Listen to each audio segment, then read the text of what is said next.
Morning, guys. Good morning. It's June the 9th, AT day 124, and we're back on the trail. Today's shaping up to be another day just like yesterday and the day before. Super hot with afternoon thunderstorms. So it'll get in the 90s, and then by 1 or 2 p.m. We might get some thunderstorms. Yesterday we ditched out and went to a town called Unionville, which is really cool because we're walking on the New Jersey border, but just 0.3 miles to what would be my left is New York. So it's actually Unionville, New York. And right now we're back in New Jersey. Unionville's this awesome town, small town America that is in really good shape. Like doesn't look like it's been hit hard financially or anything. All the houses are nice and well kept, and then the newest house is probably in the early 1900s. Walking down the street with our backpacks on, a guy walks by and he said, "Welcome to Unionville." It's just a really cool, friendly place. And the hostel we stayed at wasn't even on gut hooks. We didn't know anything about it, but we got off the trail to go to this tavern in Unionville to pretty much seek shelter from the rain and get something to eat. And then we found out about the hostel, and we were able to stay there last night. There's only 3 bunks, and it's donation based. So I mean, if you're kind of one of those kinds of people, you could probably stay there for free, but I mean, of course we left a donation. Vlogging. So a lot of people don't understand why we're so far behind in our videos, like maybe 10 days behind. And that's because we get a backlog of videos. Like I'll shoot video today, and then I'll categorize it as the day, and then I can't really edit that video or upload it until I have electricity and Wi-Fi. So sometimes we'll go 5 days without having electricity or Wi-Fi, and I just get backlogged in videos. So of course we have probably 8 or 9 videos behind right now. Last night at the hostel I was able to edit and upload 4 videos, I think. So that's why it's hard for us to put out a video the day of. Just can't do it because we don't have the resources available. I mean, if we were carrying a 20,000 milliamp battery for our phones, we could probably do something like that, but we're not carrying that. So that's why we're so far behind when you're watching these videos, and it happened like a week and a half ago. Anyway, let's hike.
16.8 mile day today. See us down here by Wawayanda shelter. And we started our day in Unionville, which is way back here. The hostel we stayed at was right around here on High Street, but it's not on gut hooks, and the owner would like to keep it that way. We just had to walk down this town and get to this spot right here where we get back on the trail, Lot Road. And when we started entering these pastures, and we started thinking about sending Cyclops up, but I don't think we sent him up until we were right here when we came out of this tree line, where you can see on this map better. And then that's where we shot the video, the first go around with the drone. And then once we hit this spot, it's road walking down this road, across this bridge, and then here for some reason it turns into the swamp, and you have to go around this square, and you're in the sunlight the whole time. It's just baking you.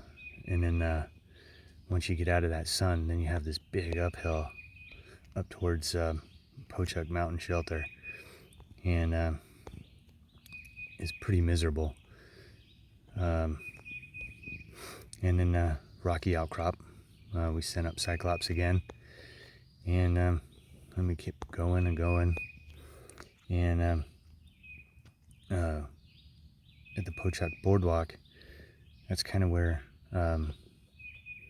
that was the end of it on that side, but this was the bridge where we had to cross the river.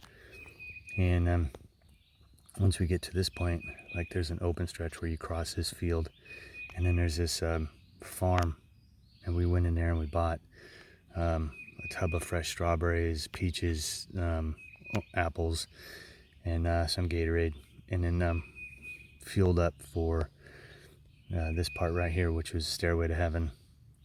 And then there's a viewpoint where we shot the last drone footage, and then from there you got to continue on, and there's no stealth camping allowed in New Jersey, so you have to go to the shelters unless you want to break the rules, and I definitely contemplated it. Anyway, got to Wawayanda shelter about 6:30, just beating thunderstorms, and my clothing's smelling like ammonia again, so I'm just gonna have to keep an eye on that and try to eat more.